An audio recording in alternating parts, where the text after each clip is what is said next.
अक्सर ये बात कही जाती है कि जैसी फिल्में पहले बनती थी अब नहीं बनती हैं, जैसे गीत पहले होते थे अब नहीं होते हैं, जैसे डायलॉग पहले होते थे अब नहीं होते हैं।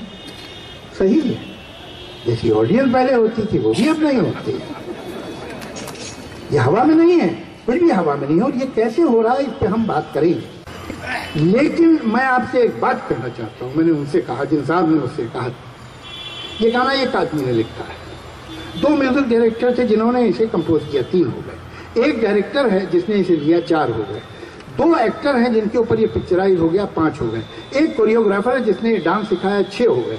एक कैमरामैन है जिसने इसे शूट किया, 7 हो गए। क्या इस देश की समस्या ये 7 आदमी है?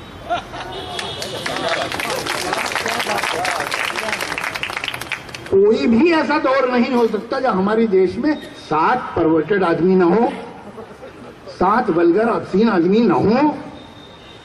प्रॉब्लम ये नहीं है, प्रॉब्लम ये है कि गाना सुपरहिट हुआ, इससे मुझे घबराहट होती है। ये गाना सुपरहिट किसने किया है? इन्होंने थोड़ी किया है, ना फिल्म इंडस्ट्री ने किया है, ये तो समाज ने किया है।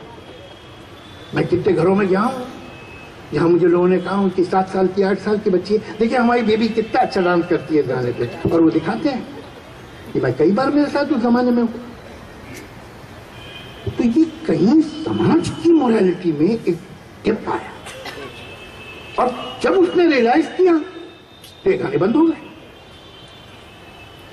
जो 80s था, मैं समझता हूं कि जब आप 50s देखते हैं, 60s देखते हैं, तो आपको सुझाता दो बीघा जमीन, बंदनी, मदन इंडिया, श्री 420, आवारा, गंगा जमुना, मधुमती, 2 आंखें 12 हाथ, झनक झनक पायल बच्चे।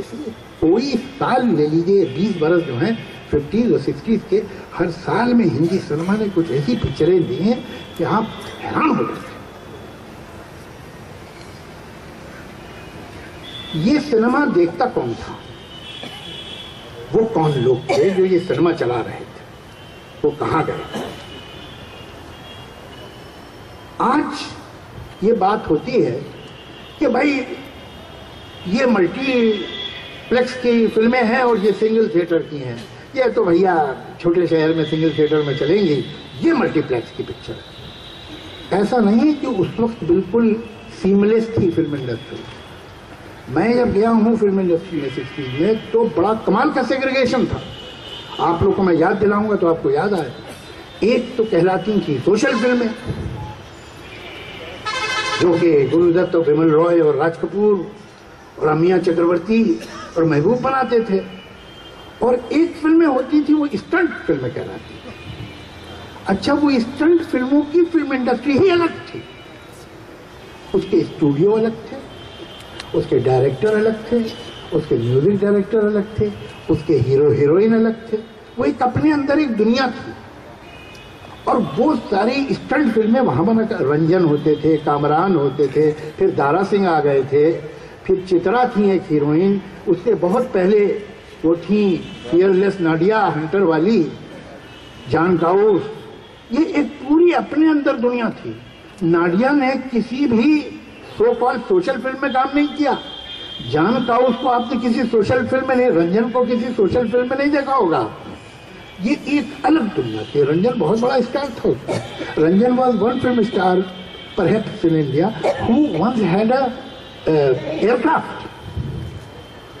एक छोटा प्लेन भी था उनके पास। मतलब आप सोचिए कि कितने कामयाब थे वो अपने काम में। लेकिन वो एक अलग दुनिया थी।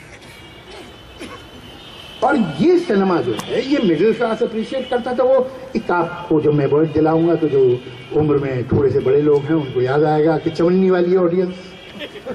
तो ये चवन्नी वाली ऑडियंस के लिए अलग बनती थी फिर, और ये क्लास अलग थी। मिडिल क्लास में 50s में 60s में आप होते कैसे थे? मिडिल क्लास में आप हो सकते थे अगर आप लैंडेड जेंट्री से ताल्लुक़ रखते हैं, किसी बड़ी ज़मींदार फैमिली के हैं, नहीं है तो उनके रिश्तेदार हैं, नहीं है तो आपने LLB किया है, वकील हैं, डॉक्टर हैं, सिविल सर्विसेज में हैं, यूनिवर्सिटी में पढ़ाते हैं, कोई तो इस तरह का काम होगा। मिडिल क्लास होने के लिए उस वक्त शर्त ही पढ़ा लिखा होना। बिना पढ़े लिखे हुए आप मिडिल क्लास नहीं हो सकते। ये फिल्में मिडिल क्लास के लिए बनती थी। वो मिडिल क्लास साहब बीबी और गुलाम समझ सकती थी, प्यासा समझ सकती थी। हमारे यहाँ इंडस्ट्रियलाइजेशन हुआ। आज हम लोग तो खैर सिर्फ बुराई करते रहते हैं, हमारे देश में खराबियां, हमारे मुल्क में गड़बड़े, हमारे सिस्टम में। जो खूबियां हैं उसे भी कभी कभी अप्रिशिएट करना चाहिए। ये मुल्क आज से 63 साल पहले सुई नहीं बनाता था, आज ये दुनिया के चंद इंडस्ट्रियलाइज कंट्रीज में से एक है। इसकी भी तो दाद देनी चाहिए कभी। अब होता क्या है कि जो इंडस्ट्रियलाइजेशन वो एक तो मेन इंडस्ट्री होती है और एक होती है उसकी एंसिलियरी। जो बड़ी कंपनी होती है वो सारे काम खुद नहीं करती।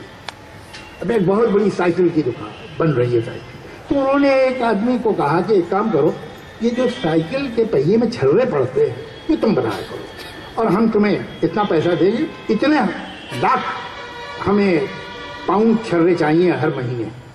वो बना रहा है छर्रे। इस तरह से उसने दुकान खोल ली, एजेंसी ले ली, बोला ब्ला ब्ला ब्ला ब्ला। मतलब जब इंडस्ट्री चलती है तो उसके साथ एक बारात चलती है। तो जो इंडस्ट्रियलाइजेशन हुआ उसके साथ ये जो बारात थी, ये मिडिल क्लास में समझिए 80s से लेट 70s से अर्ली 80s तक कोई 15 करोड़ आदमी हिंदुस्तान में मिडिल क्लास इनकम ब्रैकेट में पहली बार दाखिल हुए। 15 करोड़ वेस्टर्न यूरोप की पॉपुलेशन होगी। हम लोग तो करोड़ों की परवाह नहीं करते। ये आदमी मिडिल क्लास में, अब इनके पास इतना पैसा था कि सिनेमा हाउस का टिकट खरीद सके। वरना मेरे बचपन में मुझे ये भी याद है कि ऐसा भी होता था कि एक टिकट लेते थे, एक आदमी इंटरवल तक देख लेता था, दूसरा इंटरवल के बाद जाता था। क्या आप लोगों ने सुनिए बातें नहीं? ये आते थे लोग मेले वेले में शहर, तो करते थे देख लिया। अच्छा, और ये भी हमारी बड़ी पुरानी परंपरा है। ये भी कोई नई बात नहीं। हमको इतना नहीं है कि शुरू से अंत तक सुने, तो सुन लिया, नहीं सुना, नहीं भी सुना, देखा नहीं देखा, नहीं देखा। जाके आज भी देखिए, अब यहाँ सब होगा, रामलीला हो, कृष्ण लीला देखिए, पीछे बैठा है, बच्चे को खिला रही है औरत, थोड़ा देख भी रही है, नहीं भी देख रही है। फिर एक आदमी उठ के चला गया चाय पीने, फिर वापस आके फिर देखने लगा। तो ये एक जो तरीका हमारा है वो वहां भी था।